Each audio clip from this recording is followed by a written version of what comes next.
Assalamualaikum teman-teman. Perkenalkan, nama saya Septia Sandra Nuhasana. Saya dari kelas PGMI 5E. Di sini saya akan membahas materi tentang karakteristik pendidikan IPS di SD dan MI. Pertama kita bahas adalah definisi IPS.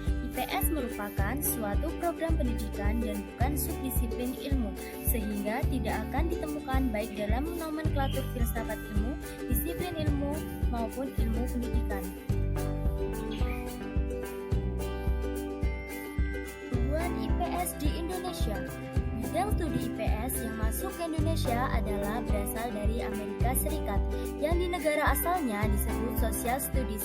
Pertama kali Social Studies dimasukkan dalam kurikulum sekolah adalah di Rugby, Inggris pada tahun 1827. Pertumbuhan IPS di Indonesia tidak terlepas dari situasi kacau termasuk dalam bidang pendidikan sebagai akibat pemberontakan G30 SPKI yang akhirnya dapat ditumpas oleh pemerintahan Orde Baru. Setelah keadaan tenang, pemerintah melancarkan rencana pembangunan 5 tahun atau Repelita. Pada masa Repelita 1, tim peneliti nasional di bidang pendidikan menemukan 5 masalah nasional dalam bidang pendidikan, yaitu kualitas, kuantitas, relevansi, dan efektivitas.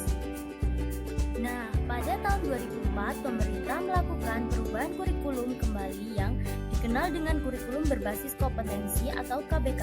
Pada saat itu, dalam kurikulum SD, IPS berganti nama menjadi pengetahuan sosial. Pengembangan kurikulum pengetahuan sosial merespons secara positif berbagai perkembangan informasi, ilmu pengetahuan, dan teknologi. Hal ini dilakukan untuk meningkatkan relevansi. Yang selanjutnya adalah tujuan pembelajaran IPS.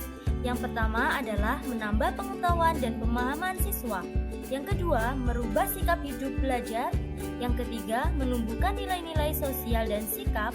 Dan yang terakhir, mengasah keterampilan berpikir siswa. Yang terakhir adalah karakteristik pembelajaran IPS. Dilihat dari sumber materi IPS, biasanya IPS merupakan sesuatu yang ada dan terjadi di sekitar anak. Yang kedua, kegiatan manusia. Yang ketiga, lingkungan geografi dan budaya. Yang keempat, kehidupan masa lampau. Dan yang kelima, anak sebagai sumber materi.